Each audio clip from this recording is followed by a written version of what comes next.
یو شپه خوب لیدو چې د قیامت ورځ ده او خلک په هیبت دی زم یره ده راسره په هیبت ما په دې کې رسول الله صلی الله علیه وسلم راغی ورسره صحابه دي ابو هريره رضی الله تعالی عنہ دی نور دی څه په یاره ما ما ته حضرت ابو هريره وی چې ولي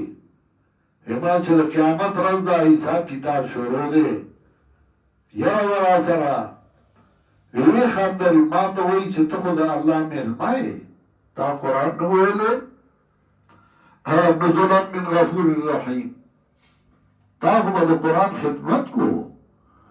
تا خو د توحید خدمت کړی ته خو د الله مهربان یې مهربان سره څه غمي تا سره څه غم دی نزلا من غفور الرحیم نزلا من غفور الرحیم ملمانو بکشی پا ملمستیا دو طرفات بہن کی میارابانا دا اللہ ملما دے دارنگی بشارت ورگئی سورہ یونس کو